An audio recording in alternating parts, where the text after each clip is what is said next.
Had to cut that out there. What's going on, brother? Welcome to Y Chromes. What's up, man? What's up, everybody? The hard intro. Yeah.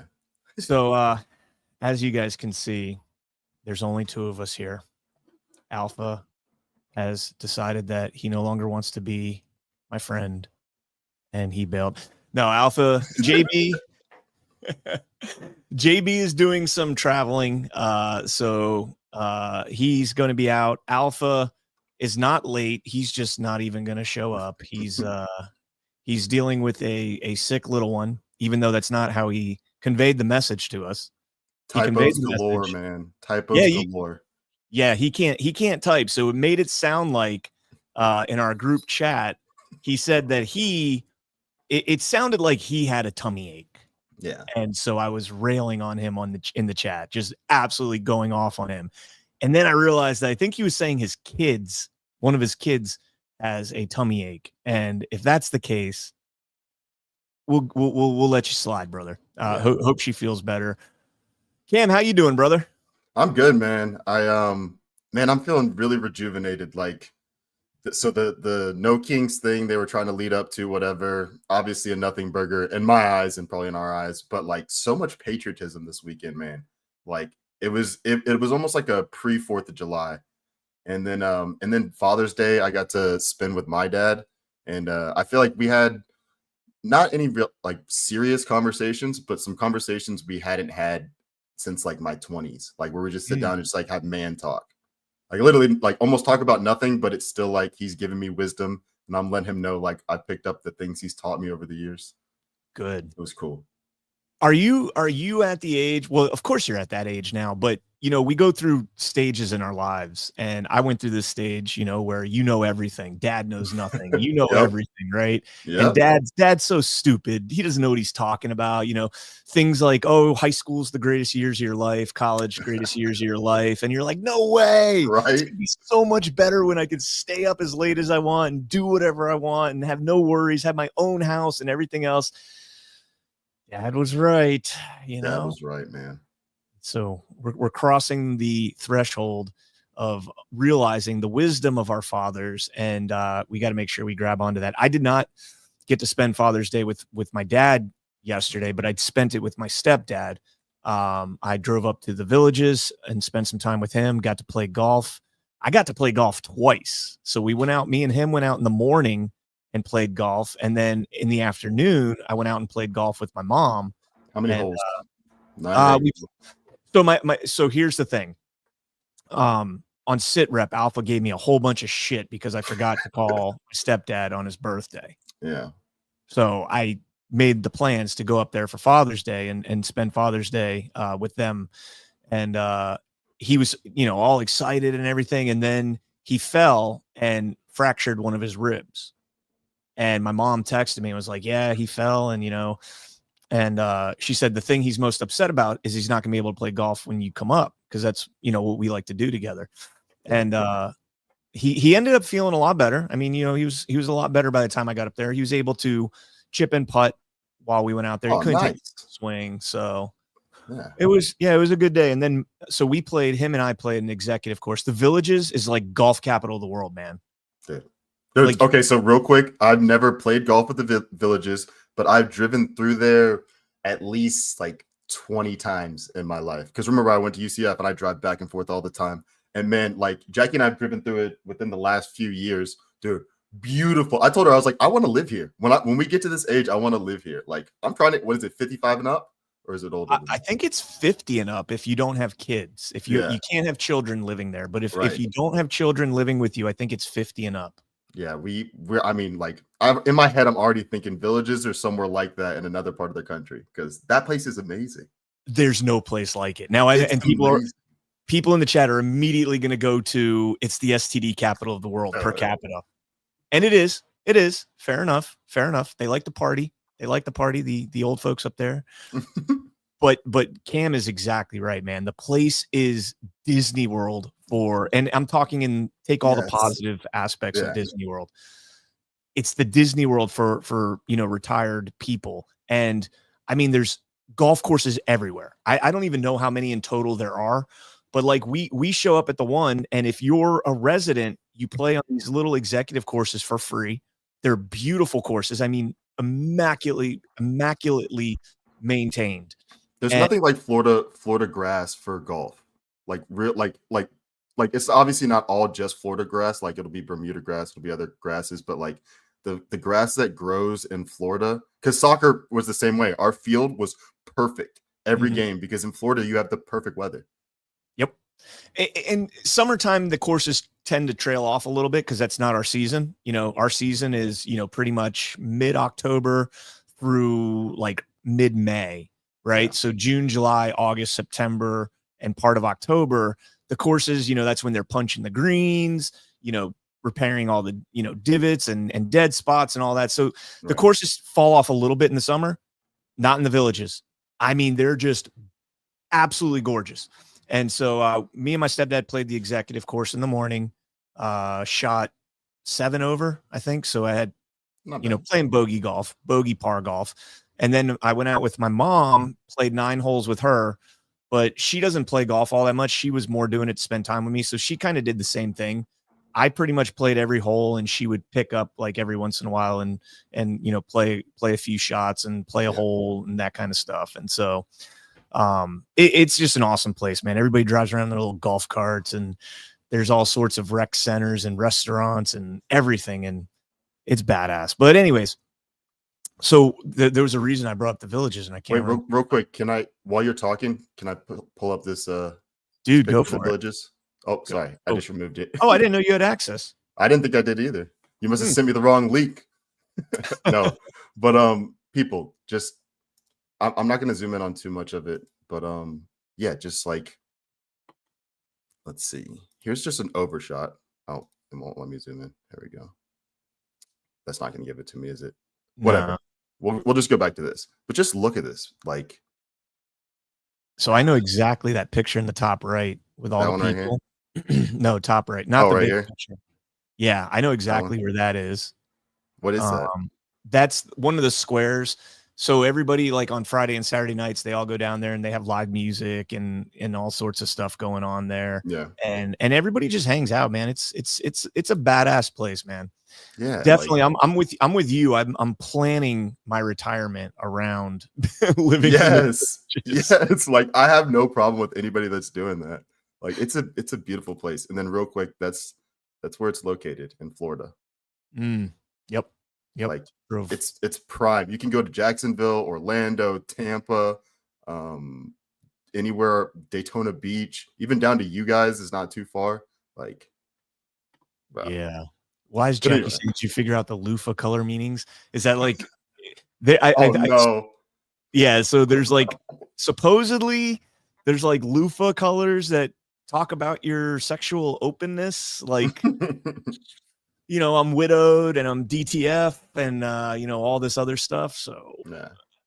But there's different communities, you know, like you don't have to be a part of that debauchery. Like you can No. I mean, plus, yeah. They're older, man. Look, a lot of them are widowed. You know, let them live their life, dude. Yeah, man. Let them live their life. It's almost like Second Life. Yeah, and everything is immaculate. Like every house is perfectly manicured. Like you drive through there and it's just like perfect. And the people are nice because it's so nice. Like, what do you have to complain about when you live in the villages? Nothing. Yeah, nothing. Well, everything technically. Yeah, because you're at that age in life where you bitch about everything. Yeah, but whatever. So anyways, yeah, I went up there. I didn't get to spend time with my dad, but he went out with my brothers and my younger sister, and they went to the racetrack, the horse racetrack, and had brunch and watched the ponies and the ponies. They had a good time. So anyways, let's you know what? Let's go ahead and get into our smoking with the Chromies segment. But before we do that, we have a new sponsor, and it's gonna tie into smoking with my Chromies. But let's go ahead and talk about our friends over at ChefIQ. Folks, the hardest part about barbecuing meat, steak, chicken, or fish is being tethered to a hot stove, sweating, constantly checking it, singeing your eyebrows, and then, you know, serving it half as beef jerky, half as blood rare. Those days are gone. I got a ChefIQ Sense and I'm ready for the Food Network or for Y-Chromes.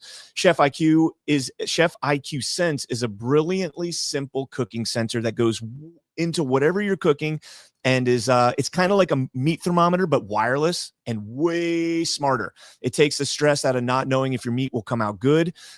Whenever excuse me, I just put it into whatever you're cooking. Go on the ChefIQ Sense app, whether it's steak, chicken, fish, whatever. You choose precisely what you're cooking and how you'd like it cooked. Well done, medium rare, etc. And ChefIQ Sense continuously monitors and predicts precisely when your food will be done. No opening a hot stove, sweating over a barbecue, frying pan, or air fryer. You're free to kick back, visit with your guests, or do whatever else you want to do. Then ChefIQ Sense sends an alert to my smartphone when my steaks, chicken, or seafood are cooked to order the way that I like it. No more guessing. This is the world's smartest, simplest to use wireless cooking sensor. And the best news is they just announced a flash sale. You need to jump on this. Summer grilling season is underway, and ChefIQ Sense makes you a grill master. And during their flash sale, you'll get 15% off. Visit chefiq.com and use promo code YChromes. Again, that's chefiq.com, promo code YChromes. And we are going to be demonstrating it in today's Smoking with My Chromies. So here we go.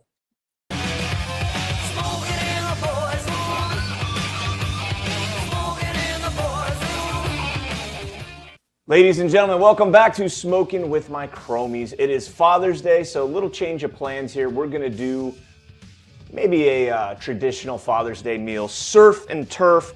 We've got before us right here a beautiful, beautiful porterhouse steak, 2 cold water lobster tails. We're going to throw both of these on the smoker today. But before we do that, if you haven't tried Rattlesnake Meat Company, now is the time.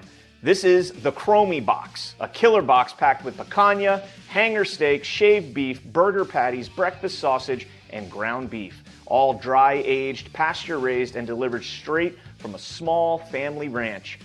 Or you guys can keep it simple with just the ground beef. 10 pounds of dry aged 85-15 ground beef, no fillers, no junk, shipping included. Use promo code YCHROME10 for $10 off any order at rattlesnakemeats.com. Trust me, this is beef done right. All right, so let's go ahead and start getting into this. The first thing we're gonna do is get this porterhouse ready because this thing is gonna take about an hour to cook on the smoker according to our ChefIQ cooking sensors. And let's start out first here. We've got, first I guess I should go over what we got here. We've got some rosemary, thyme, garlic for the sear at the end, as well as some drawn butter, well, butter that's not yet drawn. Butter that we're gonna melt down for our cold water lobster tails. We've got our Kinder's smoked jalapeno and garlic. You guys know how I feel about this stuff. Some black pepper and some salt. And let's go ahead and salt up this porterhouse here.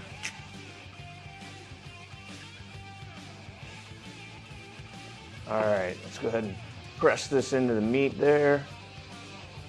For those that don't know, on a porterhouse, you have one side that is New York strip and one side that is filet mignon. And I'm sure you guys could tell that's the filet, that's the strip.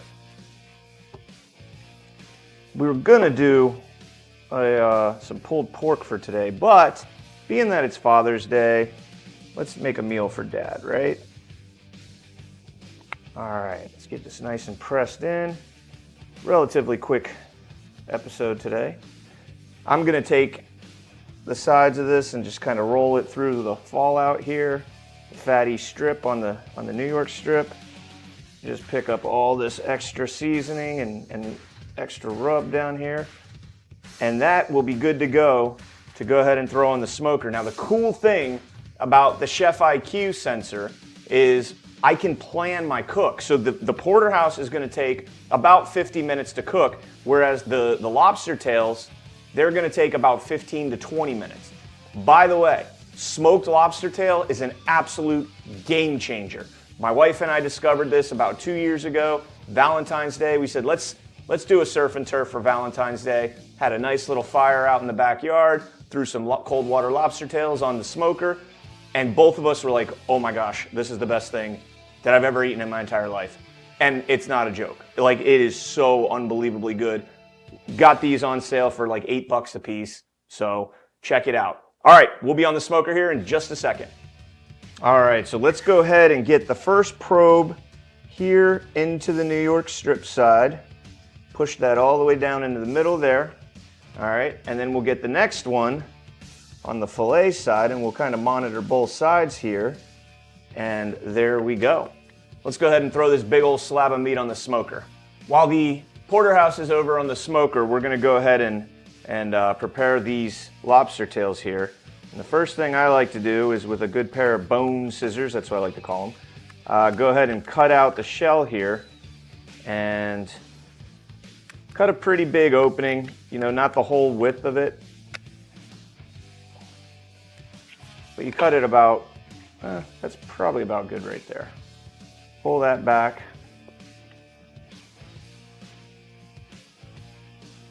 And then just snip it off here at the base. And that's good to go on that one. And repeat for the other one. And then lastly, what I like to do is just take a fork and kind of work it under the bottom here, separating the meat from the skeleton, this exoskeleton. It's not technically a skeleton. All right, and then get your fingers up under there. It's a little weird, and push the meat out just a little bit like this. This is mainly for presentation. If you want to just take it out completely, you can, but let's go ahead and do it on this one. Same thing. Take the fork.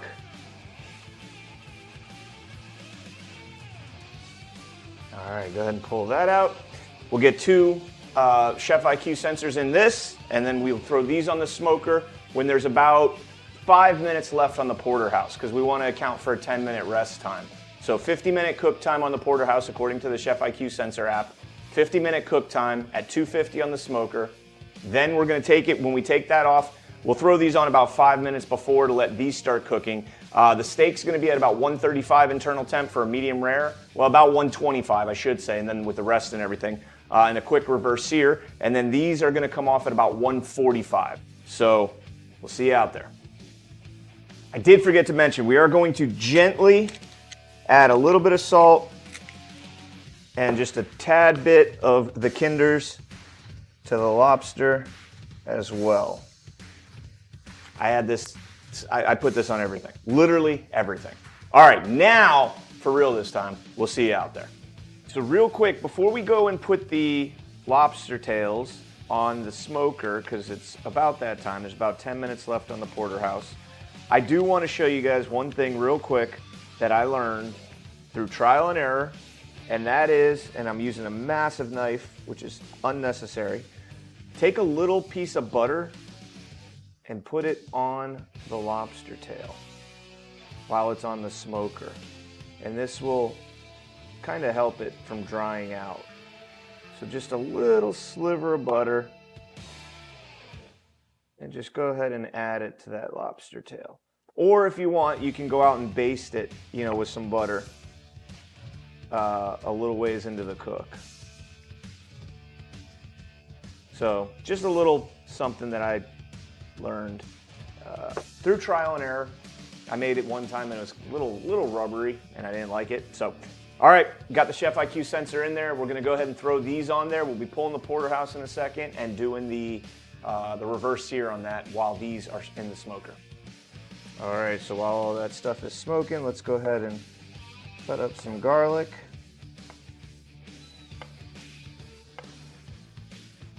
The garlic cut up, let's go ahead and cut about half a stick of butter. And we're gonna go ahead and put this on the smoker as well.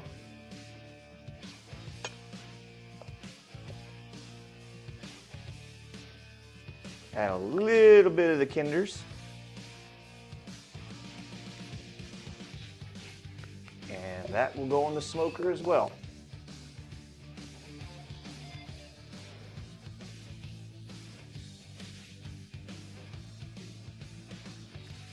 All right, we'll go ahead and put the porterhouse on there for a reverse sear here. Gonna do about 2 minutes on each side.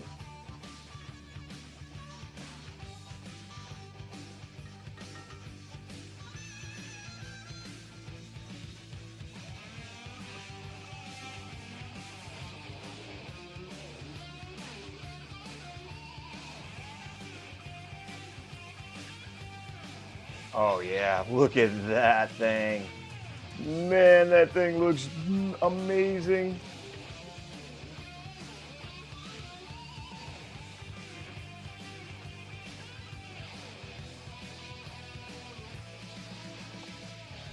All right, let's go ahead and take her off now.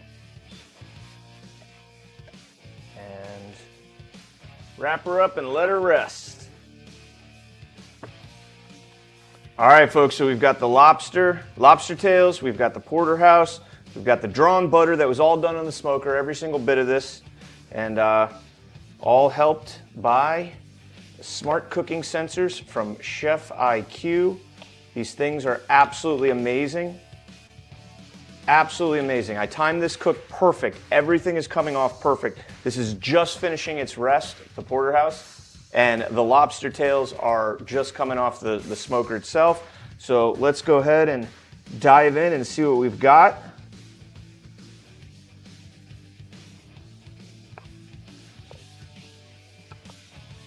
Got a beautiful medium rare there.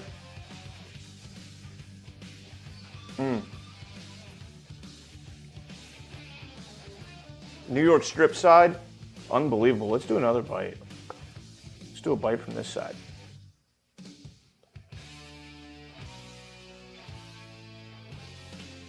That is so good.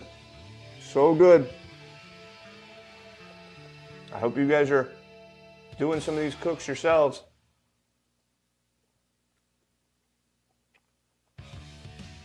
Filet mignon side is to die for, man. I'm telling you. I'm telling you. I can't wait to eat this thing. Let's go ahead and dive into this lobster tail.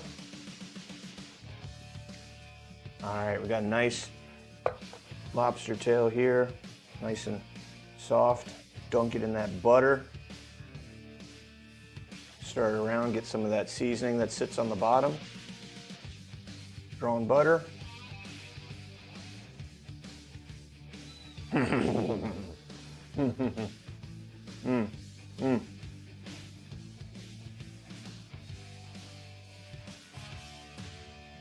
You know, lobster used to be like, it was never a delicacy like it is now. You know, it never was.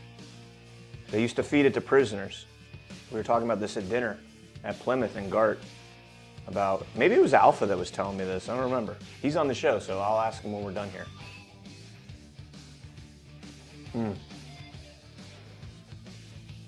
Might as well eat the whole tail while I'm here. But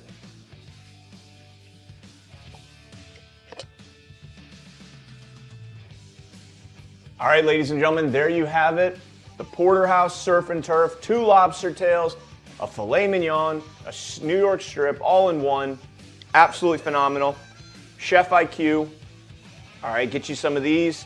And rattlesnakemeats.com, promo code YChromes10. Thank you guys all so much for tuning in. I hope everybody out there had a blessed and happy Father's Day. And I'll see you guys in just a minute on the actual show, because we still got to do a show. I'm going to eat this, but you guys are going to watch the show, hopefully. So, by the way, guys, let me know in the comments if you guys are doing any of these smokes at home. If anybody actually gone out and bought a smoker and said, you know what, smoking with my chromies is right. Smokers are the way to go. Low and slow, nice flavor, everything. Oh, I can't wait to eat this. I know you guys are all jealous.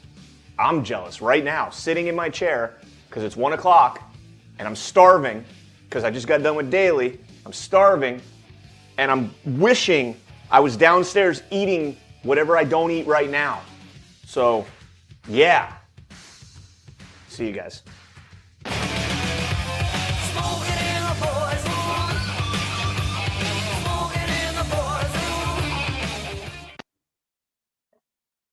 Oh man, broke the fourth wall. I loved it. That was great. I love the part where you ask Alpha right after this. Yeah, and then he doesn't show up, so I'm going to take full credit on that. I actually was correct. Lobster was in fact used to feed prisoners. Here, I'll show you real quick. I saw you kind of questioning that, Cam, in the background. I was just confused because I had never heard that. Yeah, lobster was indeed commonly served to prisoners, servants, and the poor in colonial America and up through the early 20th century, long before it became a luxury delicacy. When European settlers arrived in New England, lobster were so abundant that they would wash up on the beaches in massive quantities, making them an extremely cheap and accessible food source. So there you go. Considered it a poor man's protein or even garbage meat. I love That's it. the best garbage meat I've ever Right? had. Oh man, I love it. I wonder if like most of our community, we come from some type of like legal immigrant into this country from like hundreds of years ago or whatever. And I wonder if that's why we all like lobster, because we used to be like dirt poor and trash to these people, and now we're thriving and we're just like, yo, we still love our lobster. Whatever, man. I'm Sicilian, so I know, we do a lot of seafood and a lot of mussels and that kind of stuff. And I'm obsessed with seafood, man. Yeah. Let me just point something out real quick, guys. I screwed up and I had the wrong ChefIQ thing up. This is the actual ChefIQ QR code to use for the sale and for Y-Chromes with promo code Y-Chromes. So I'll throw that up again. I cannot tell you enough, folks. All right. This was a complicated cook because you've got a thick 1.5 inch porterhouse and you've got lobster tails that are relatively small. Yeah. And if you don't time it right, the lobster tails come off and it gets cold before you get to the steak or vice versa. And so with ChefIQ, I was able to plot the entire cook using their app. The whole thing was done using their app, and it was absolutely came out. The timing was perfect. So chefiq.com, promo code YChromes, get you some of their cooking sensor. It's a phenomenal device. I'm starting to think that like not celebrity chefs, but like, the best chefs in the world, they've probably been using this type of product for like a few years now. Probably, or they're able to edit it so that it doesn't care. Like you don't care if it's off or whatever. Yeah. But anyways, yeah, it was so good. I've got a lot of it left because it was a Father's Day cook, but it was just for me because my wife's out of town. Yeah. I came from my stepdad and my dad had already done his thing. So I got to eat all of that last night. It was so good. So good. All right. So let's go. Let me see. Is anybody in the chat there doing any of this stuff? Let's see. Someone said something about a smoker and then I got distracted. Delicious sea cockroaches. I love yeah, that. someone brought up cooking bugs with it. And then I think people went on a little tangent about that. Pellet smoker for the win. Heck CSUS. I can't read that name. Well, so a pellet smoker is not going to give you as much smoke as, an actual wood smoker, but it makes it a lot easier. Like, there's a science. I have a small wood smoker. There's a science to that. But you get much more flavor out of it. I just prefer the pellet smoker. I got you. Badlander fan said hubby smoked the rattlesnake meats and a charcoal barbecue was really good. Heck yeah. And rattlesnakemeats.com, promo code YChromes10, another phenomenal product. Their meat is second to none. I haven't had a bad piece of meat from them yet. I got to order something from them. I actually just got my ChefIQ thing. So I think I'm going to wait until I get a rattlesnake meat before I there you go. I don't think I want to do it on some like meat from the store, even though that like Sprouts has decent meat and, Whole Foods, whatever, but still. Not nearly as good. Yeah. Not nearly as good. I'm telling you, rattlesnake meat, game changer. And all right, so let's get into something that we wanted to talk about here. And I've been putting this story off for a while. And so let's jump into this story. It's from the Bangkok Post. However, it was posted by AFP, so it went, broadly. This is just the particular outlet that has the same story up as all over the place. Liberty Line says, I want you to smoke an actual rattlesnake. Been there, done that. Ooh, you So eating rattlesnake?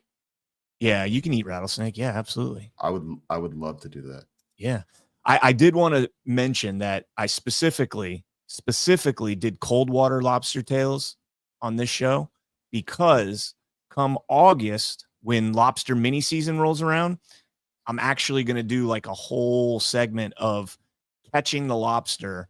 Oh, that's Like, gonna be awesome. yeah, I'm going to take my GoPro, go diving, get lobster, like videotape the whole thing, and then do like a Florida Keys style, because my buddy's got a house down in the Keys. So we'll show you how we do it down in the Keys, where we just Oh my god, smoke like 100 lobster and just sit there and eat lobster until you can't eat any more lobster. It's the best. oh, that's amazing. So, okay, let's get into the story for real this time. So return of the alpha male, why toxic masculinity is gaining prominence. And this story pisses me the bleep off. It's so dumb. Yeah, it is. Toxic masculinity peddled by, and stop me anytime, Cam. Okay. Toxic masculinity peddled by online influencers is becoming increasingly prominent, experts say, buoyed by the resurgence of far-right ideology and virulent backlash against feminism. In March, a 26-year-old man was jailed in the UK for killing his ex-girlfriend, her sister, and her mother with a crossbow and a knife in 2024. Kyle Clifford's trial heard that he had watched videos by self-proclaimed misogynistic influencer Andrew Tate hours before the horrific murders. Stop.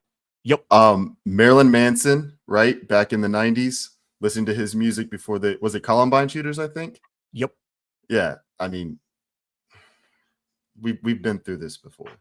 Yep. This is a repeat of just everything ever. First of all, Andrew Tate is not what I would consider an alpha male. He's not even masculine. I would argue it's not masculine, the things that he promotes. Like, I agree. I agree. That's like, I don't know what letter of the Greek alphabet it is, but it's like some pseudo alpha type thing. Like it's so, oh man, it's not masculine at all. I agree.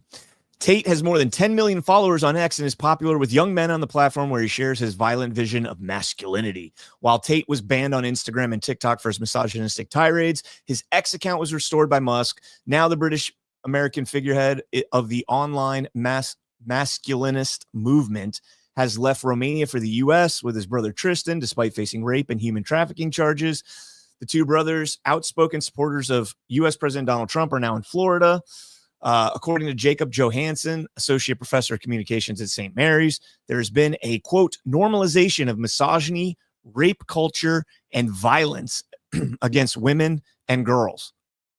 There is absolutely nothing in alpha, in an alpha male, a true alpha male, that would ever promote rape or violence against women.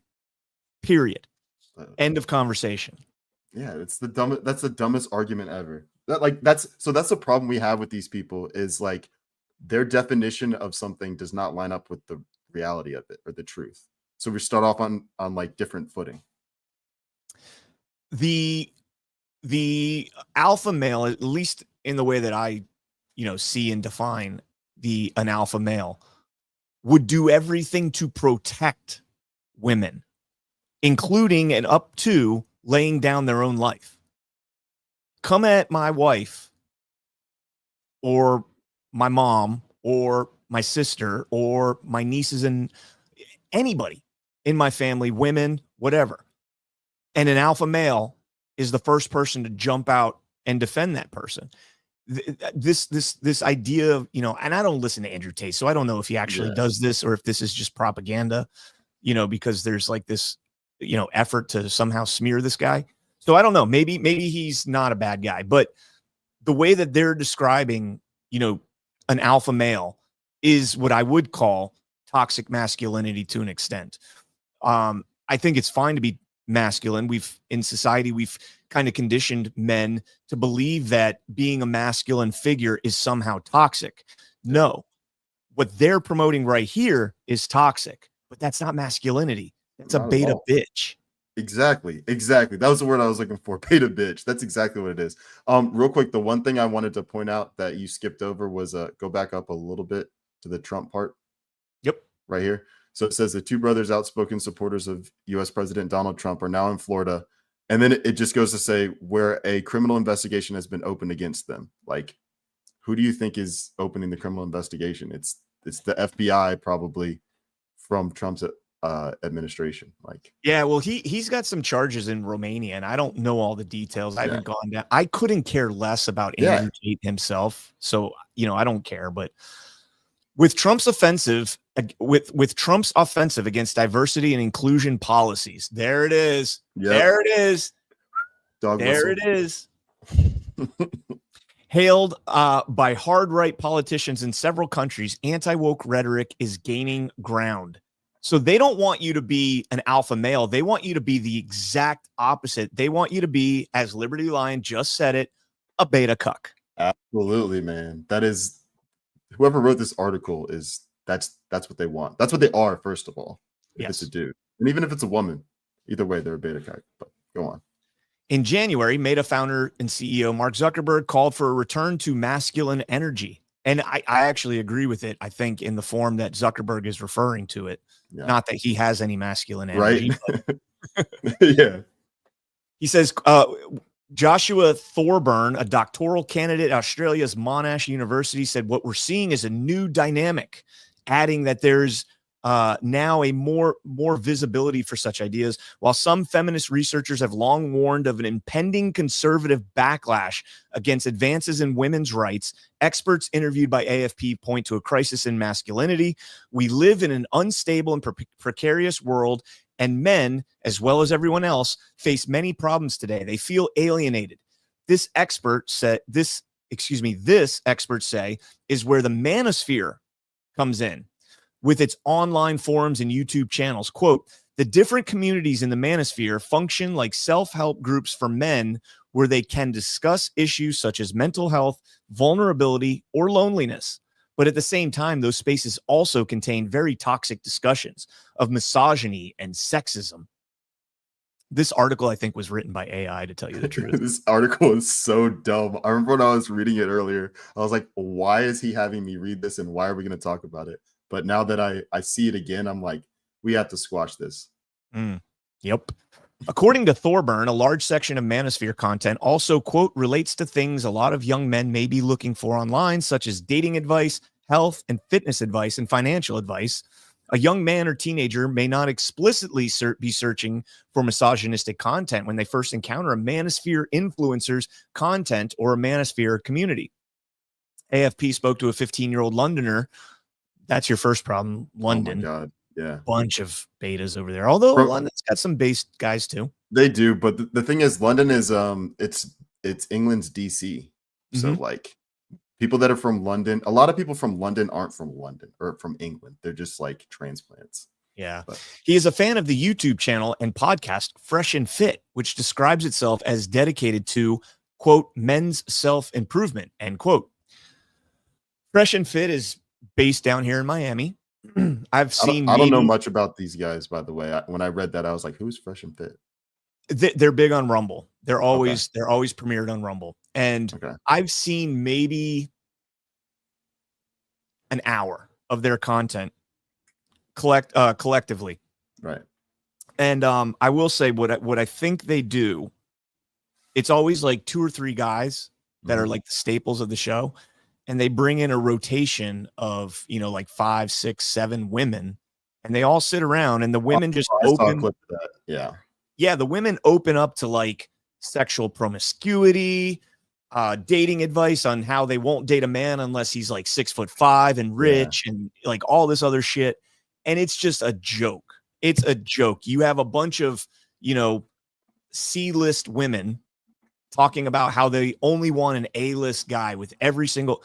It's demasculizing, but then the men flip it on them, right? The men turn it around and actually show support for men. From what I gather, right. Okay, I couldn't care less about this type of shit. Yeah.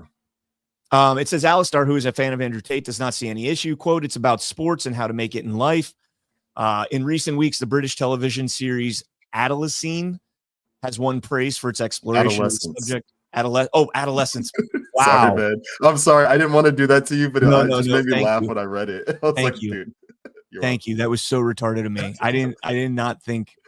That's a weird looking word, though, if you look at it. Like the middle of that word is really strange. I didn't eat my mushrooms this morning, or I didn't Oh, take you my didn't mushrooms microdose? with my, I didn't take them with my coffee, and I'm feeling off right now. Yeah. So Brain fog, man.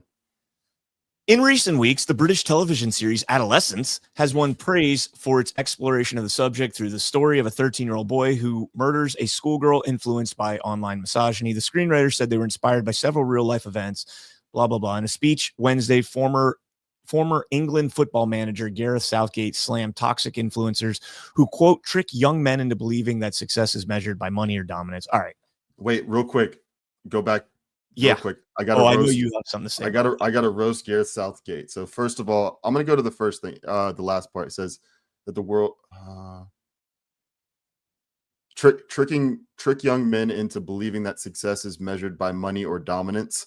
I agree with that part, and that the world, including women, is against them. So I agree with that, except for men do feel like the world's against them because there's been, like, from intelligence communities and just propaganda, there has been an attack on men in general, real men.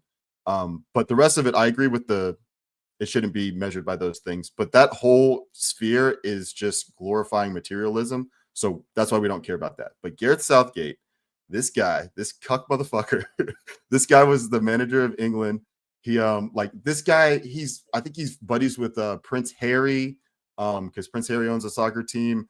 And like, dude, this dude, oh man, he's such a bitch. And like every time there was some type of like the Ukraine war or LGBTQ thing, whatever, he's like out in front and he's close with the royalty. He is, oh man, he is an embarrassment of a sportsman. So yeah, they're just getting all the same people, the Andrew Tates of the world, the Gareth Southgates of the world, to come out and say a bunch of bullshit to try to trick men into doing these things. Like, they're making you angry by being like, man, fuck you. Like, I'm going to be as toxic as I want to be. And then they go out and commit these type of crimes just out of spite. Like, they're creating these monsters. So dumb.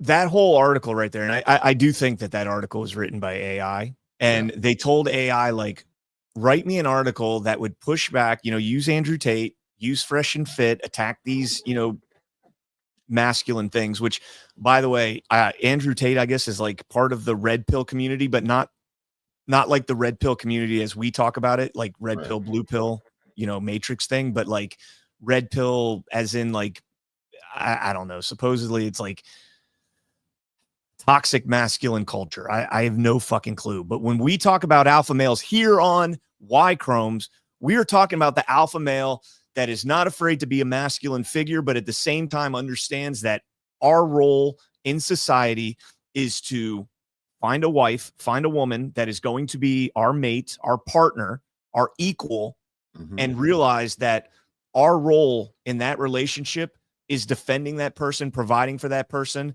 and supporting that person, to the fullest extent possible. Now, most women do the same thing, support and everything else, and they'll do it, efficiently and effectively, but not in the same way that a man does. And I've said this before. If you're in a situation where, somebody is pointing a gun or threatening you and your significant other, right? It's the man's role to interfere in that. The woman can try, but they'll never have the opportunity to, because the man will be on that and like flies to shit. Like, they shouldn't have to. They shouldn't have to. God made men so that women didn't have to fight, in my opinion, my personal opinion. And they only fight if they have to, and they only have to fight if they're protecting their child. Like, that's the way I see it, is the mother protects the child and the father protects the mother and the child. I don't know if I've ever showed this before. I think I have. I don't remember, but I've had it saved for a long time. And I just want to show you, this is one of the reasons why the men has to do the fighting. Okay.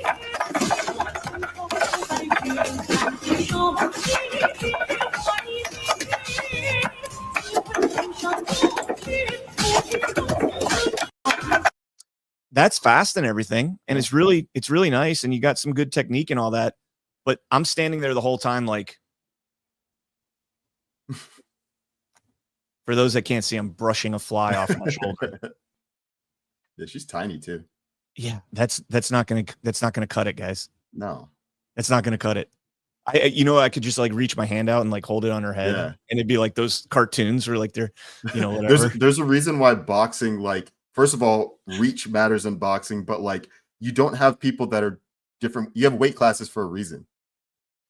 No matter how badasses of a fighter you are, if you go up against a heavyweight, they're gonna whoop your ass.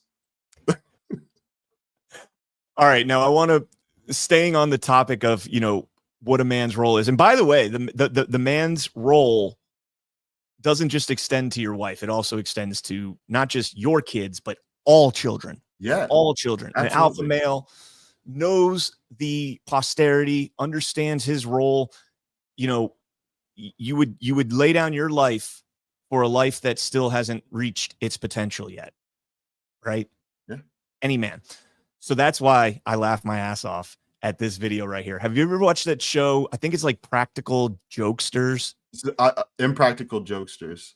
That's the one where like they sit in the back room and they're like, okay, now yeah. Okay, now do this. Watch this one. This isn't Impractical Jokesters, but it's like the similar concept. And check this out. The guy is playing soccer and he's like doing like a charity, and the guys in his ear are telling him what to do. For every goal you get past Jack, $100 going into the charity, all right? All right, Jack, just remember that this is a punishment and you have to save every goal that she kicks. Are you kidding? All right, here we go. Oh my God. Let's give it up. So Kick one. No. Say how do you save it? Come on, make some noise, Canberra. This is heavy. This is heavy. For $100. Come on, man. Come on, Keith. No. Yeah, this is heavy. No. Just to remind you, the goals that go past you, $100 for charity. Just checking you're okay understanding this. I can't do this. Oh my God. All right. No. Come on, make some noise, Canberra. Oh my God. When you save this goal, celebrate as hard as you can. No. Jack, look at her sweet little face. Oh, she's so cute. Now save the goal. Oh. For $100, soccer to sarcoma, Ellie. No.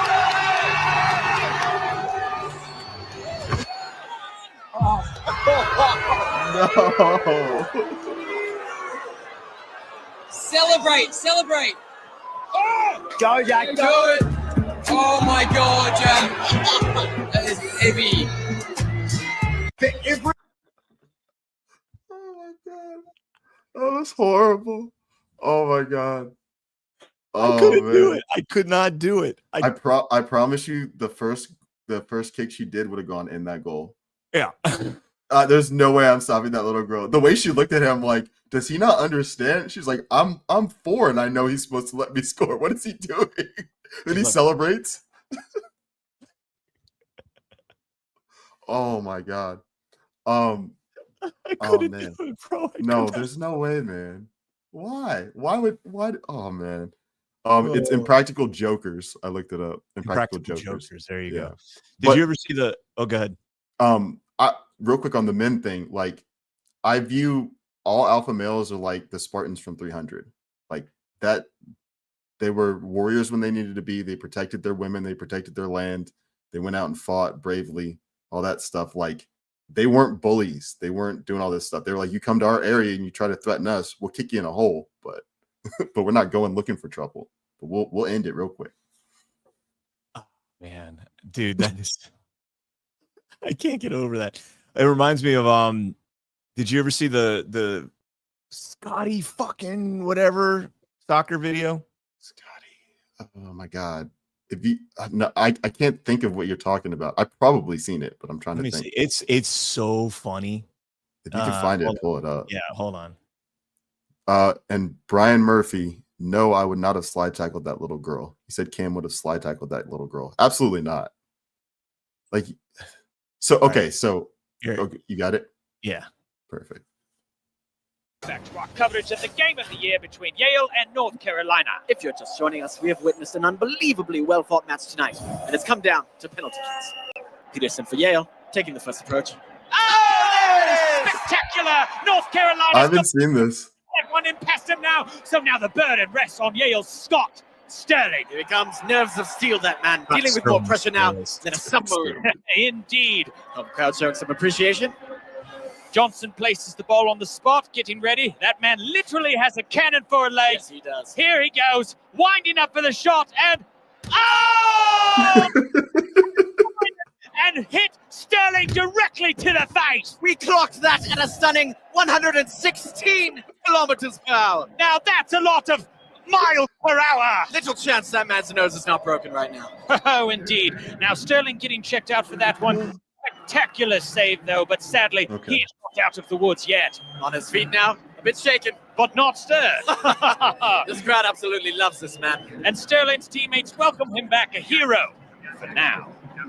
Yale's up again for the second attempt, looking to make it 2-0. He approaches the ball with some determination. Here he goes. Oh, it's high and wide, way off target. Yes, apparently he thought he was kicking a field goal. Wrong kind of football, I'd say. Good show. Back now to Scott Sterling. He looks a bit worse for wear, but ready for round 2. And Shaw takes a moment. Here he goes with the approach. Oh! Sterling with a fantastic dive. The ball flies straight through his hands and once again strikes him straight in the schnoz. And let's see it again on the old instant replay. Oh, every excruciating detail captured in HD perfection. Clocked at 129 kilometers per hour. Sterling does not look well. 2 wonderful saves and 2 definite concussions. They may replace him at this point. He's done all he can. Yes, as his trainer takes him off the field like a mustached lion dragging a gazelle through the Serengeti. Adieu, Scott Sterling. Adieu. Yale now with their third PK. Richards is in the goal, bouncing like an infant girl. The crowd holds their breath as he goes in. Here it comes. Oh, very anticlimactic. Let's see who they got to replace Scott Sterling is back. He's still in the game. Oh, my. And he's taking a very odd tactic now. Seems to be curling up to protect his face. Not exactly a recommended technique, but here it goes. Wait, no. Lambert needs to tie his shoe. Oh, and that's why you do a double knot, kids. Sterling still waiting for the kick to happen. He's probably wondering when. Oh! Sweet buttered crumpet!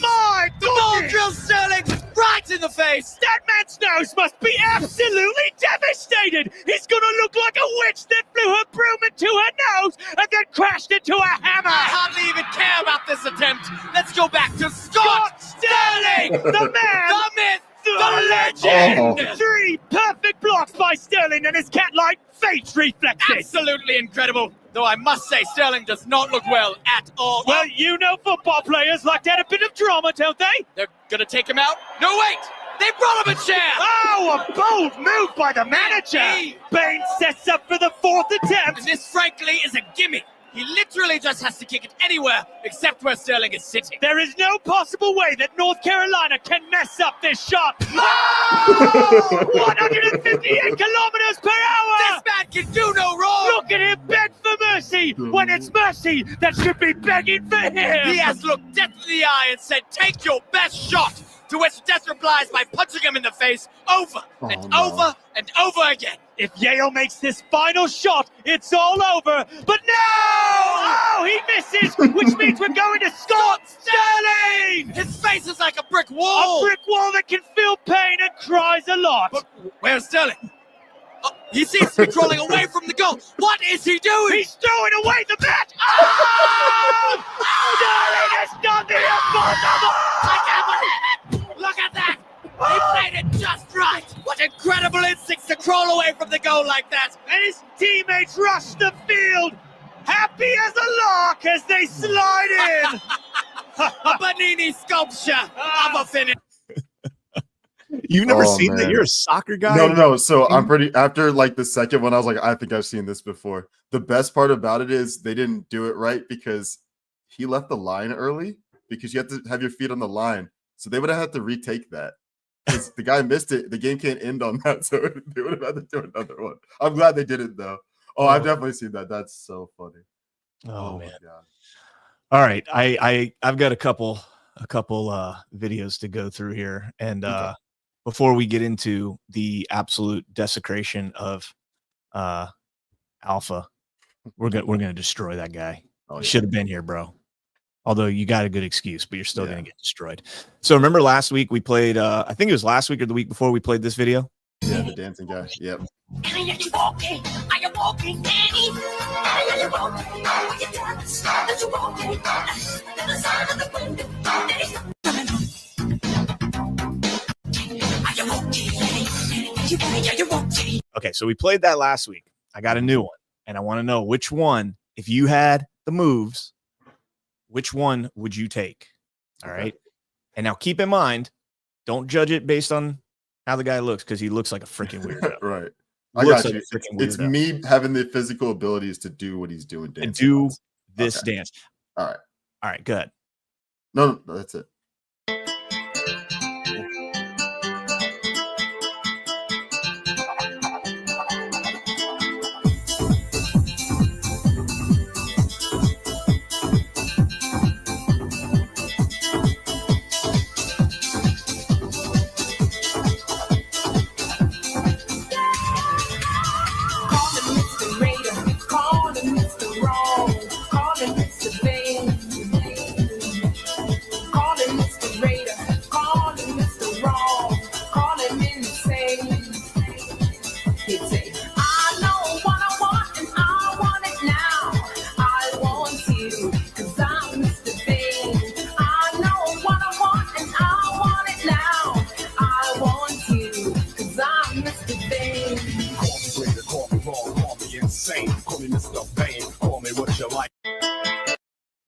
Dude.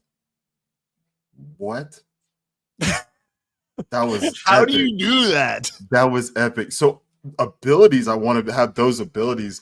So my style of like how I like to dance would be the first guy. Like I'm I with like you on smoother that. stuff. I'm with you on that. But I feel like I could be able to do what the first guy did if I could do what that guy does. That was insane. Yeah, Kitsko says it looks digital to me, and I hate digital. It reminds me of like a horror movie. Like, and the guy kind of has that look the whole time. He's like, yeah. He looks like two different people when he changes his face. Like the at the end of the video, I was like, that's not the same face I just saw. yeah, that's freaking That was weird. crazy. So. All right, so here, let's get into since Alpha's not here, we're gonna play his favorite band of all time. This is epic. Well, we just got raided by John, I think. Poppy Roach, baby. Poppy Roach. Life into pieces. This is my last resort. Suffocation, no breathing. Don't give a fuck if I feel my heart bleeding. This is my last This is Alpha resort. Jam, guys.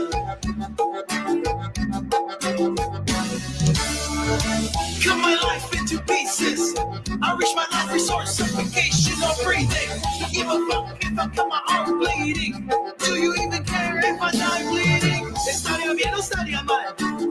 Vida terminará. Tal vez me atreveré. Heridas que nadie ve. Y pienso en el final de mi ser. Porque pierdo visión. Pierdo razón. Que alguien me diga que todo irá mejor. Pierdo visión. Pierdo razón. Que alguien me diga que todo irá mejor. Alpha's jamming out right now. He's listening and he's jamming out. He just cranked up the video. I can't get over the cowbells. It's so Mexican with the cowbells. No, with the what is that called? Accordion. The accordion. Yeah. Oh man. We're not done though. We got one more. From them. I got you. This But is real quick. Blink 182. Oh my god, go ahead. Yes. Wow. Where are you? And I'm so sorry. I cannot sleep. I cannot dream tonight. I need somebody to know ways. This sick, strange darkness comes creeping up, so hunting every time. Así que empecé a contar todas las telarañas que atrapan y devoran víctimas. Like indecision to call you and hear your voice of treason. Would you come home and stop this pain tonight? Stop this pain tonight. Don't waste your time on me. You're already the voice inside my head. No más te quiero venirte ya. Eres la voz en mi mente. Oh man, I love this. I love this. I know they're actually really freaking Yeah, good. they're Like, very talented. really talented. Oh man. Yeah, so Jackie's brother, he's obviously Puerto Rican too, but he has this like obsession with like that type of, not that type of, but like traditional Mexican music. So like he'll blare like Mexican music in his car, and it's the funniest thing. But the songs are so good. It's like country music. It's literally country music, but with Spanish. I for my 40th birthday, one of our really good friends couldn't make it to my birthday. My wife had a party for me, and instead he sent his cousin's mariachi band to my house.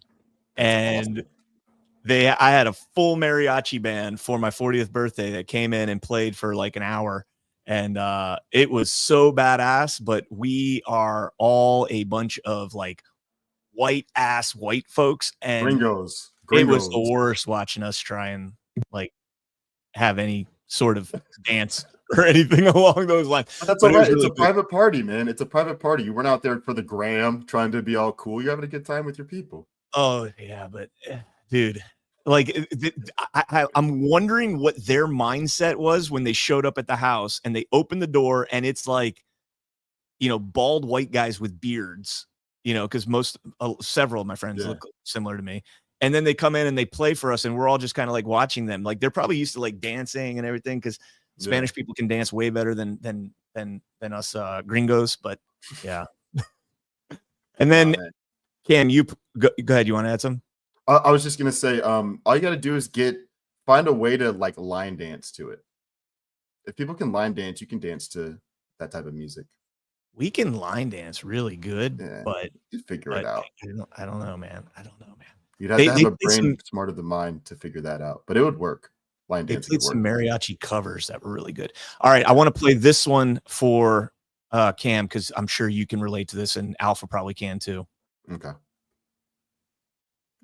What? Oh, what? You just gonna set me up like that? Hold on. If you don't know what this is, you need a Latina mommy in your life.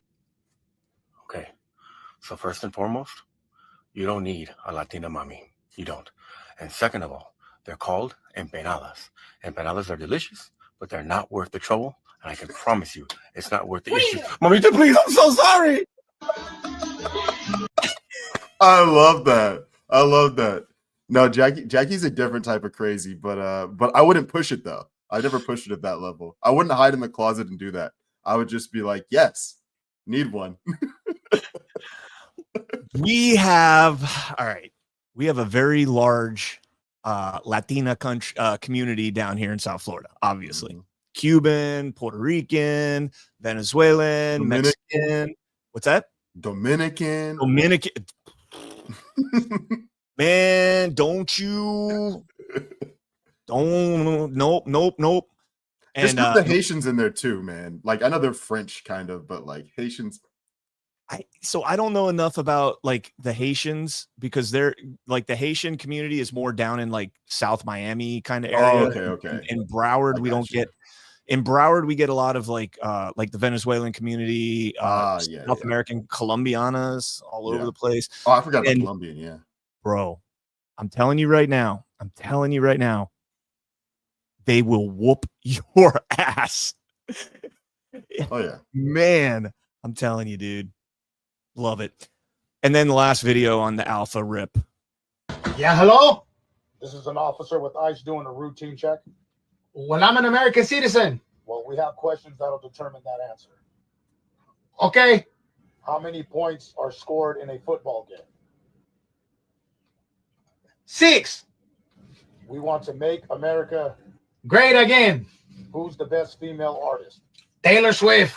All right, last question. Can you say Walmart?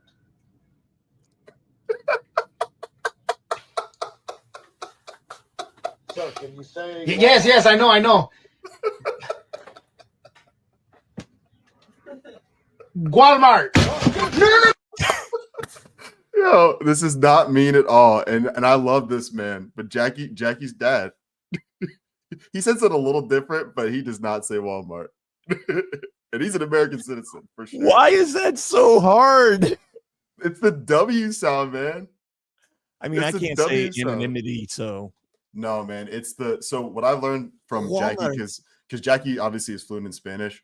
They have like a lazier tongue because of the language. You have to like move your tongue around and it has to be loose and flowy with the words. So there's certain words that they can't like point as easily. They got to roll their R's. Yeah. Roll. Their S's slither real hard too. Yeah.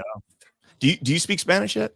So I've been like semi-conversational since I was like a teenager. Like I learned Spanish I learned basic Spanish when I was in elementary school. And then in middle school, I had to learn French for 2 years because I got to the middle school in 7th grade instead of 6th grade. And then I went back to Spanish at the end. But no, I can talk with Jackie's stepmom, who's Colombian, who only speaks Spanish. But like we don't have deep dialogues. We just say what's up and ask how she's doing and work and stuff like that. But well, you'll get there. You'll get there for sure. You'll get there. Did you go to high school down here? No. So I lived in Georgia. I lived in Georgia my whole life except for 4 years of college and then like 2.5 to 3 years after that. So I only lived in Orlando, really, or East Orlando. Do they teach you guys Spanish in Georgia? Yeah, absolutely. We at my school we had Chinese as an option, Mandarin. Really? Yeah, AP Mandarin. And so if you got into AP, any of the classes except maybe Chinese, but like French, Italian, I think it was Italian, French, Spanish, and I think Italian, they had a trip during the summer where you'd go over to that country. Really? Yeah. I would definitely take Mandarin then to go over to China. That'd be well. I don't know if they did the China one because it was a newer class, so I don't know if they actually went to China. And China's far too. That's an expensive trip. But you paid like half your own way, but you raised the other money. But that's badass. Cool. Yeah. We so in Florida, at least in South Florida where I'm at, we learn Spanish from kindergarten all the way through high school. You take Spanish classes. Yeah. So cool. I used to be able to speak it pretty good. Now I mean, after the Marine Corps, like you don't get to speak it at all in the Marine Corps. So my Spanish is absolute trash now. Absolute trash. Did you learn any languages over like Arabic languages or Middle Eastern languages? They teach us like minimal, like Pashtun, minimal stuff. What's Pashtun? Pashtun is an Afghan dialect of Farsi, I think. Okay. Pashtun Farsi. Of Arabic, basically, you know, Salam Alaikum, that kind of stuff. But yeah, I and again, that was 10 years ago, and I haven't spoken any of that stuff ever, so I forgot most of that stuff. The one thing I can remember is Delta Russia means come here. Interesting. So you're out on patrol, and you'd be like, hey, Delta Russia, and then if they get too close, you say Wadreji, which means stop. Wadreji. Which means stop. And that's about the only two things that I can still remember. And cherga means chicken because we would eat chicken. I was going to say you ate a lot of chicken and you had to make sure that people kept their distance or they came to you when you needed them. The Afghans would, the Afghan army guys that were attached to us would cook like chicken and potatoes and like all this stuff for us. And it was so fucking good, but they wouldn't cook it unless they killed it because they have to like pray over it before they kill it. Yeah. And so, yeah, it was. I respect that, man. I respect that. That's cool. Yeah, absolutely. Okay, a couple more videos and then we're going to get out of here. We're going to get out probably a little bit early today because we got, I got like blindsided by whatever. So with hockey going on, you know, with everything going on with the Stanley Cup and everything, this video popped up in my feed and I was like, bro, karma is a massive bitch. Okay. The 2001 game, Steve Sullivan took a high stick from an Avalanche player, leaving him with a cut on his nose. As he skated to the bench, towel pressed against his face, he noticed a fan in the front row mocking his injury, laughing at his misfortune. If the incident had ended there, it might have been forgotten. But the hockey gods had other plans. At the end of the second period, goaltender Patrick Roy attempted to clear the puck, but instead, it sailed into the crowd and struck a spectator. And who did it hit? The very same fan who had mocked Sullivan. Sullivan couldn't resist the chance to taunt him back, pointing and laughing just as the fan had done earlier.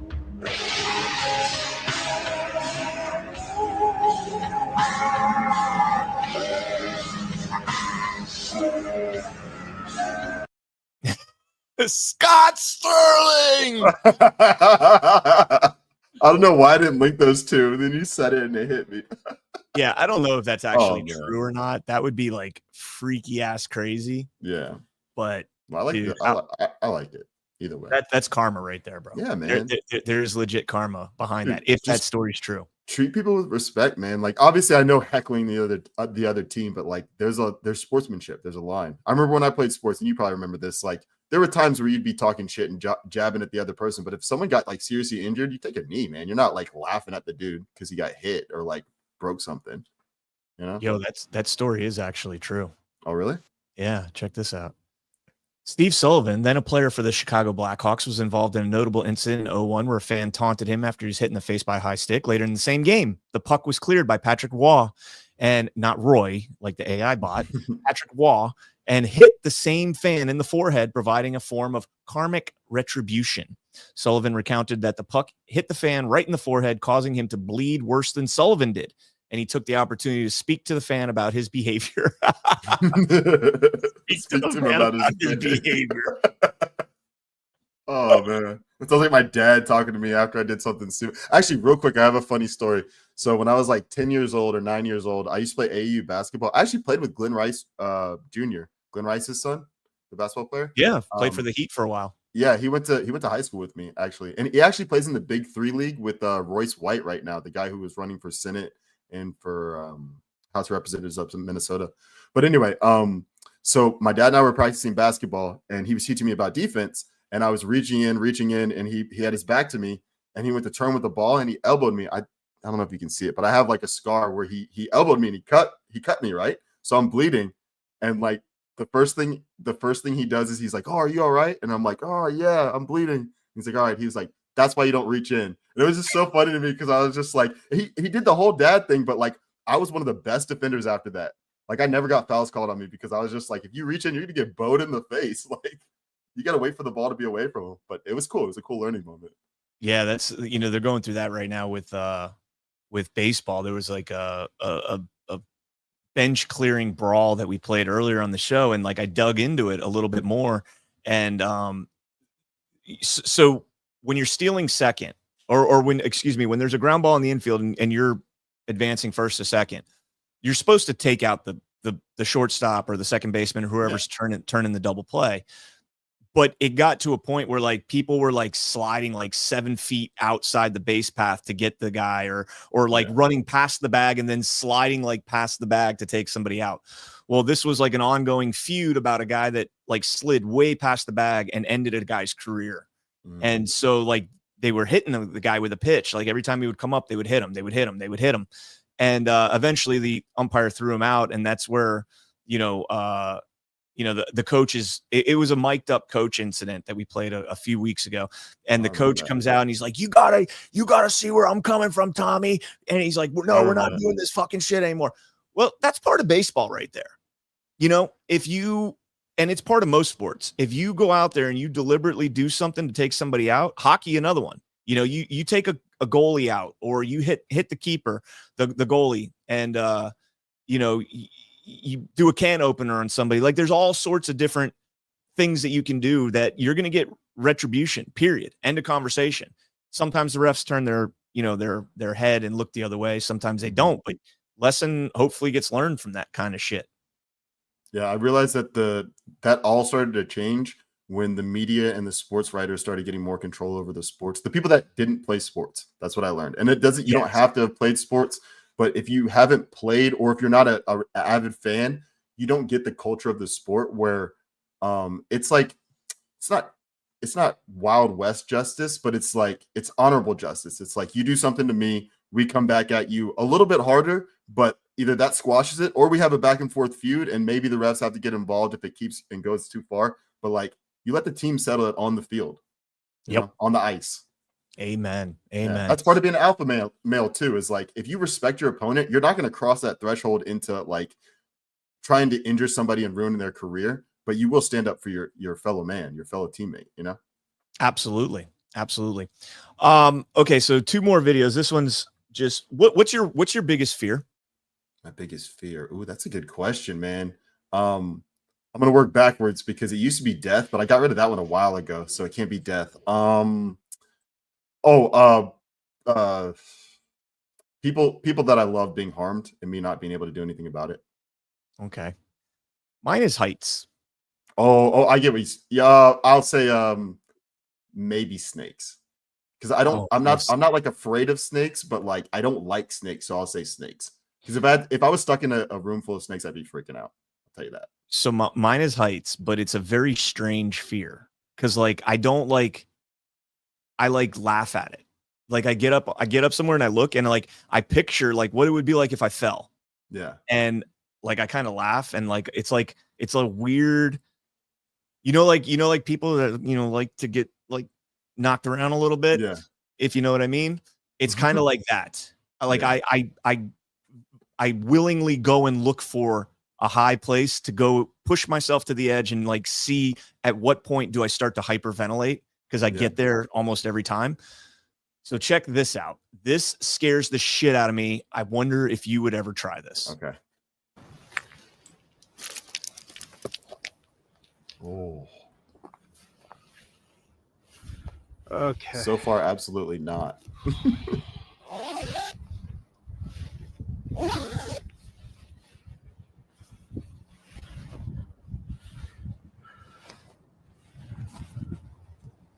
I have such anxiety. All right, leg straps, chest strap, pilot chute. All right.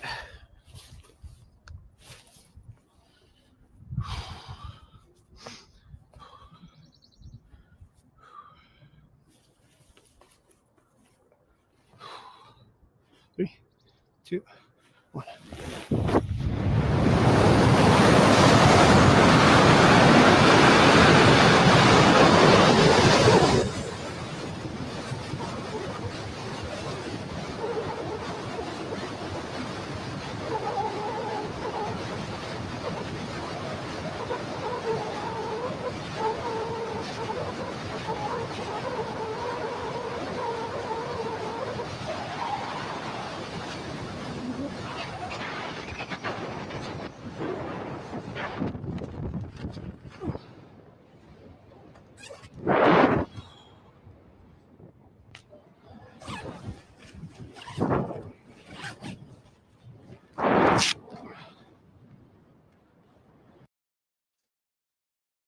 Tell you one thing. I would keep that fucking squirrel suit zipped up in case something happened to my parachute. And I'm like, oh shit. I saw the parachute and I was like, oh man, I didn't think he was going to use a parachute. And then I saw him unzip his suit and I was like, what are you doing, man? What if that thing just snaps?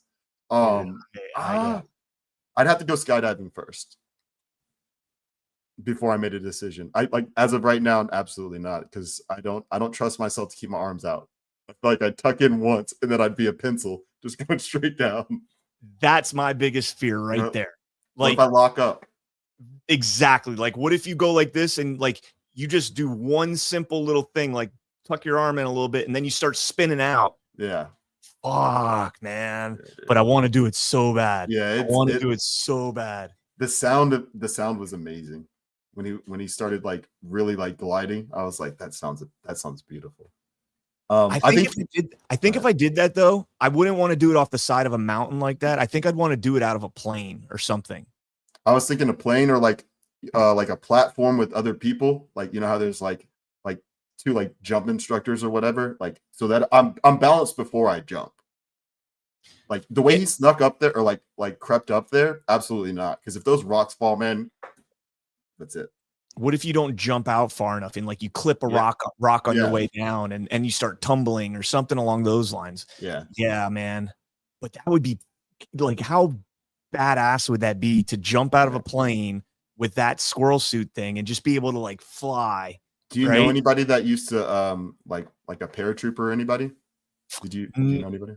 I mean, a couple of guys went to jump school when they re-enlisted. We don't go to jump school in the Marines unless you're like recon, special forces, right, or something like that. But a lot of guys, as part of their re-enlistment, they put in there that they want to go to jump school or ranger school or something like that. And then they'll learn from that point. But what they do in the army is like the gayest form of parachuting you can imagine. Like they all stand in a line with their chute already, and like as they jump out, the chute's automatically deployed, and you just basically float all the way down from the plane. Well, I mean, they want them to make it, so they make it as safe as possible. They don't want them jumping out in squirrel suits and tucking in and pencil diving down into the ground. Yeah. I mean, there are like, your special forces guys do like halo jumps and stuff like that, high altitude, low opening, and that kind of stuff. But Brian's just jealous of the Army. That is something I've never once in my entire life. New case. Never in my life have I ever had that thought cross my mind. Come on, Brian. You know that first day in boot camp, you're like, man, I wish I was in the Army. Nope. Because the Army is just as sucky as the Marines without the prestige of being a Marine. That's a real statement right there. I gave a lot of shit on the 250th birthday on X. I was like, we make fun of you the most because you're like the little brother that we love the most. Like we have the most respect for you, so we make fun of you the hardest. But because I mean, out of the 5 branches, if you include the Coast Guard, but we don't include the Coast Guard. Out of the 4 branches, the Marines and the Army are probably the closest in terms of like their capabilities and everything. Right. And so, we give the Navy and the Air Force a lot of shit, and then we make fun of each other. That's great though, man. It's camaraderie, it's brotherhood, different branches, but it's still the same flag. But what's interesting, or not interesting, what I was thinking, so the Army is the oldest branch, right? No, the Navy is. The Navy is? Okay. I think the Navy is. I could have sworn that they said Army was, because I watched the parade, but they might have just said it was the oldest regiment of the Army on one of the groups. But it's the U.S. Army, yeah.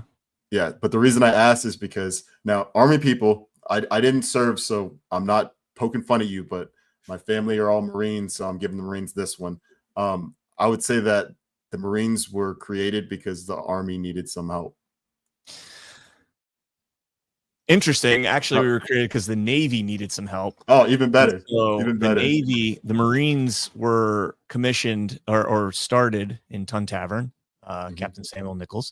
We were tasked with boarding Navy ships and staying like up in the crow's nest and shooting pirates as they tried to board the ships. Oh, that's cool. And so like there's a lot of history behind that. Like Marines, when you see Marine officers will have like I forget the exact term, but on the top of their cover, they'll have like a cross that's made out of like a fleur-de-lis, whatever. I've seen that before, yeah. Yeah, and that was so that you could identify who's on your side when you're shooting down from the crow's nest. That's smart, yeah. That's cool. And that's where the term leatherneck comes from, because we had a piece of leather that went around our neck that would stop sabers from slicing your throat. Like that's so some badass stuff about the but don't worry, the Army jumps out of planes with predetermined, pre-made chutes and floats down safely, and then still breaks their legs half the time and come out with back pain and everything else. And I love all my Army dogs out there. You see Marine in the happy birthday, Marine in the Woods. You see that one? Quatrefoil. There you go. Thank you, Quatrefoil. I couldn't remember the name. Oh, I meant the one above that.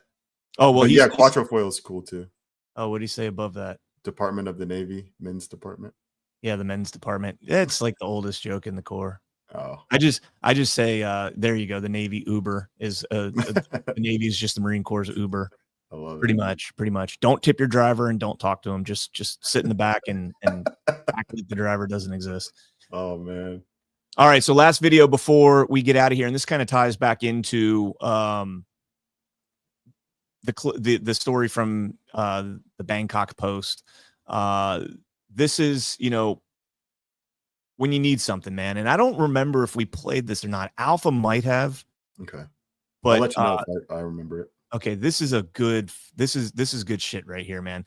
Like being an alpha male doesn't just mean that you protect women and children. You got to look out for everybody, right? Yeah. Women and children priority, obviously, but you got to look out for everybody. You got to know when to have a heart, and you got to know when to do, the right thing, the hard thing. And check this out. You okay? It's just a traffic stop, my man. I don't want to breathe. That's hard. I'm sorry? I don't want to breathe. It's all right. Take your helmet off. We'll talk big. You're not going to get a ticket. Let's take that out of your mind, okay?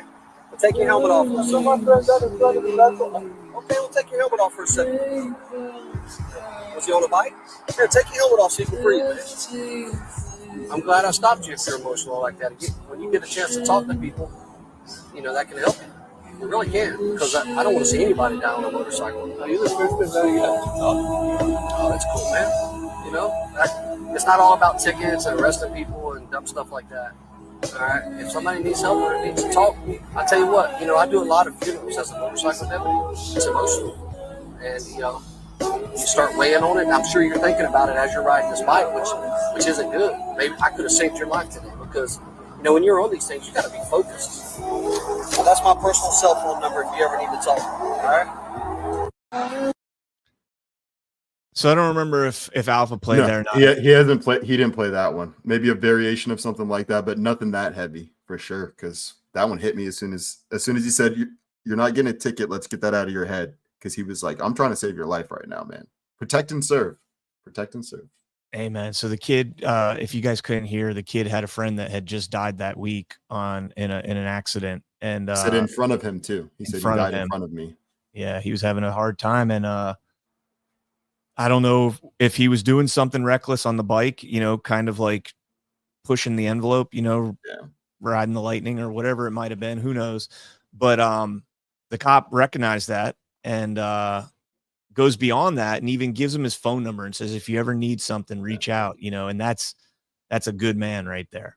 Absolutely. So, that's an alpha male right there, guys. Like that's the best summary of an alpha male, is someone who in a moment like that, they know the difference between their job and their job. What is the job that God gave them, that they were put on this earth to do? And what is their material job? And he knew which one was more important in that moment. And he was doing his real job too, or his material job too. Like, police officers are there to protect and serve. And sometimes you have to protect people from themselves. Like that guy we saw last week that stabbed the police officer. Like, instead of putting some holes in him, he was like, this guy basically said he wanted to die, suicide by cop is basically what he said in summary. And so the cop was like, I'm not letting this guy end his life like this. I'm protecting him because he's part of this community. Absolutely. Absolutely. All right, let's jump into some Rumble rants here. Liberty Lion says, speaking of beta cucks, did you hear this Marvin Martian sounding reporter in a mask at the protests? No, let's watch this real quick. There's 2 links, by the way. It's 2 YouTube links. Oh, this is like 6 minutes long. Let's see what we got. We'll watch a second of it. Are out at a protest in that city. NBC's David Noriega is on the scene, where we just saw some police, David, responding to the crowds there. Talk through what's happening right now. Yeah, here, come with me. I'll show you. I'm on Temple and Main in downtown LA. The federal building where the Marines and National Guard are posted up is there. Here, what you see is the remnants of the peaceful protest of thousands of people that started at City Hall, which is that building right behind me, earlier today. And I'm going to speak a little slow. Oh my gosh. That's ridiculous and hilarious. What's that? It's either a game or a movie. It's like Fallout, or there's some post-apocalyptic game or something that they wear masks like that and he looks like that. I don't know what it is, but that's ridiculous. Oh, you're thinking of not Fallout. Is it Bio? I think it's Bio something. I can't remember it. I'll look it up. I have the game Badlands. No, not Badlands. No. Borderlands. Borderlands. Yes, Borderlands. Yeah. It's like on the cover of the game. Yeah. It looks like that. Which is weird because Ukraine is borderland. And yeah, that means borderland. I've always thought that was linked. I was like, man, they're just trying to turn it into borderland.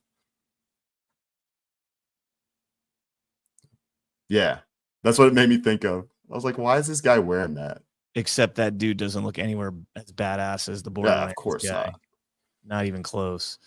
Okay. But by the way, to be fair, it does look like I scrolled around a little bit, and it does look like maybe there was some gas that they deployed at some point. Yeah, I think I did hear about there being gas. From what I've seen in the last hour and a half, I don't know. I didn't tune into any of the No Kings coverage because I didn't give a fuck, but I haven't seen any like negative reporting on it. So I said on Daily this morning, hat tip to those people out there that protested, because it seems like it actually was peaceful, and I'm all for peaceful protests. It doesn't matter what the cause is. Yeah, I was saying that on my show on Saturday. Like Jackie and I were outside, and we saw like probably a couple hundred people right at the corner near our house, basically. And there was a bunch of American flags. There was one dude with an 8647 flag, and I was like, "Come on, you douchebag!" But then, as soon as he started walking down the street or the sidewalk, I just saw 2 cops pull up alongside, and I was like, well, if he gets out of hand, they marked him as soon as he walked up, dude. I said he was going to have a bad day. He's the only one out there with like, not like a peaceful protest sign. But man, they protested, they said their piece, and yeah, they're gone. AZ Warbear says Army ain't ready to be Marines yet. Hell yeah. Hell yeah.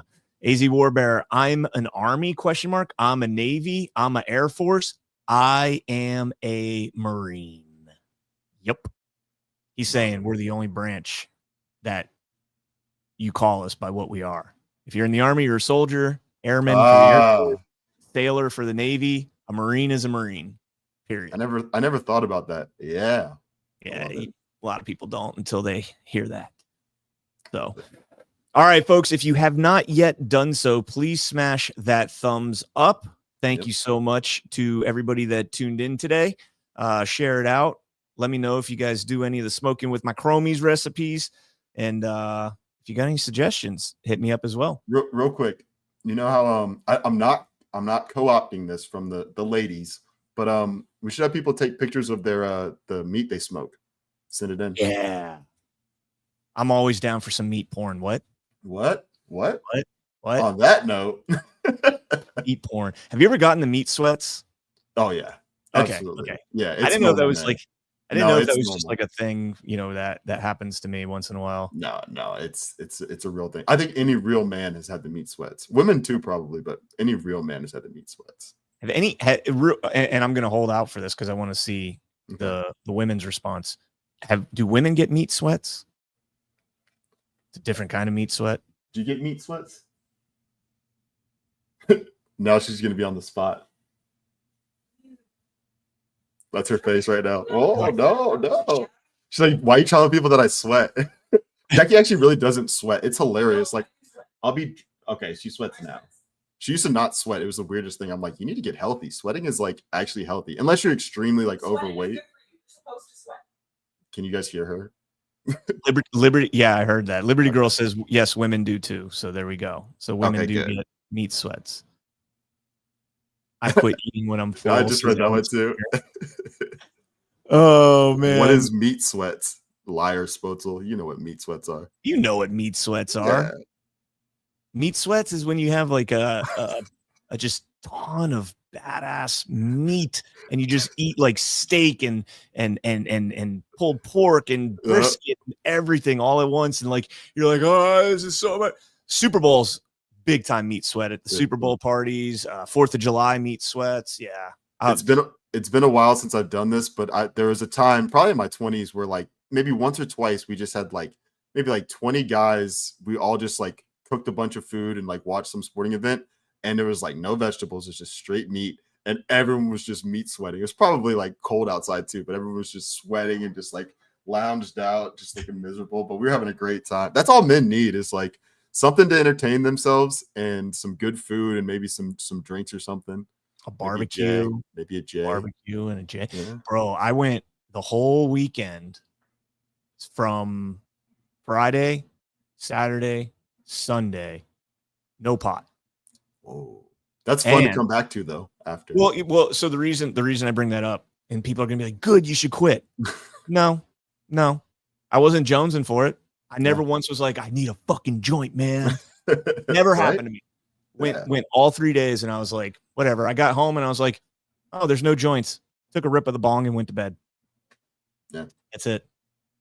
All right, Cam, thanks for being the only Y Chrome that showed up today. No JB problem, and Alpha, I'm gonna give you guys so much shit, but it's okay. I love you guys. And love you guys. Get your shit together. Love you guys. Hey, Alpha, make sure your little one's feeling better, obviously, but you still get your shit together on your own. Should we play the bikini video as an outro? Yeah, why not? All right. Yeah. This one is America, for, people. America. This is for AZ Warbear, so much Marine hate in chat. Sucks to suck. Make better decisions. 2-8. I love it. Hey, you know, they hate us because they ain't us, brother. Or because they Semper ain't us. fucking Fi. Oh, man. We're going to be celebrating the 250 in Marine Corps birthday in Cocoa Beach. So, oh, yeah. Man. Oh, yeah. man. I might we get pull fireworks? We getting and not show fireworks? up. What's that? We're going to get some fireworks and light them up on the beach? Bad idea. Nah. Fireworks probably not a great idea, but we'll definitely have a good ass fucking time. Yeah. Definitely. All right, guys, we're going to leave you real quick.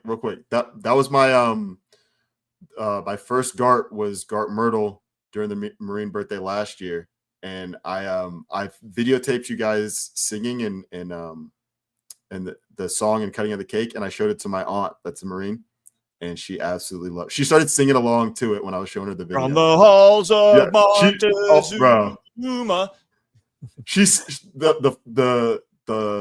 the switch flipped on her. Like the moment she heard the first note, she just like stood up and she popped to attention. Bro, it was it was beautiful. Yeah, it's awesome. All right, guys, we're gonna leave you with some bikini clad alpha females to close out the show and stay tuned. Make sandwiches. Oh, dang it. Go ahead. No. Go ahead. Alphas make sandwiches at 3:00. Is Christy going to be on, or is she still? No, I don't think so. I don't think so. Well, Kankon's wife might be on, but I know Jackie's on, Ash is on, and Abby's on. And you know what? We got a few minutes. Let's hash something out real quick. Okay. All right. Christy's out in California with her family. Her mom, dad, brother. Her brother lives out there. So they're out there, whatever. They went out there for Father's Day and for a graduation for her brother's fiance's graduation. Okay. And so I'm over here. I went visited my parents, and now I'm back at home. And I get like text messages like, why don't you call me? Why don't you do this and that? Is it if you're on vacation and you're separated, if you and Jackie are separated, right? And Jackie's with her family and you're fending for yourself at home, are you going to call and like interrupt that time with the family, maybe at an inconvenient moment or whatever? Or is it her job when she's got some time, knowing that I'm here by myself, to call me and be like, hey, babe, I miss you, or something like that? Yeah. Okay. So in my earlier years, I would say that I always thought that, but I would call, right? And she'd pick up and she was excited I called and all that stuff. But I could just kind of sense like she was busy. Like she was hanging out with her brother. They were having a good time. Like he'd get on the phone and he'd be like, yo, what's up, Cam? You could hear him in the car. And I'm like, I'm chilling at home. I'm good. She's having a great time. Why am I calling her right now? We can talk about this later. Now I wait for her to call me. If she wants to call me, she can. And sometimes she won't call me. And I know that means she's having the best time. Like it is not our job to call you when you're having a good time, to let you know that we care. Like, obviously, if you want, send your text message, something like that. But like, after these many years being together, like, I'm giving you space so that you can have a good time. And then when you want to tell me about your day, call. We'll talk for 30 minutes, an hour, whatever. Like, it's on you because it's your vacation, not mine. Right. And I'm not going to inconvenience. I get this all the time when I travel for work by myself. And she's like, you never call me, because I call her like at night before I go to bed. She's like, you never call like just to check in during the day. Well, now you're the one traveling and you never call to check in. Christy, you got to call Brian. Call him. I'm not a phone person. I'm fine either way. I know she's out with her family. I know, she's over there. If she texts me, we'll text back and forth. If she calls, I'll pick up. But well, as long as I hear my phone, because my phone's always on silent 100% all the time.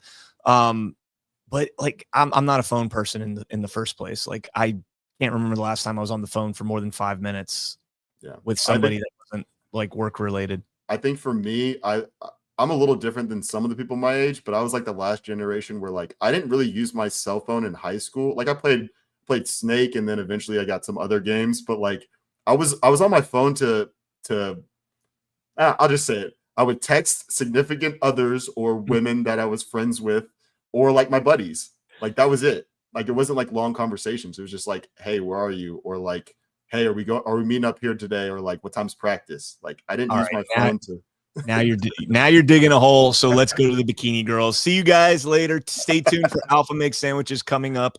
And thanks again, Cam. Appreciate you, brother. Appreciate you, man. Christy, call Brian. He misses you.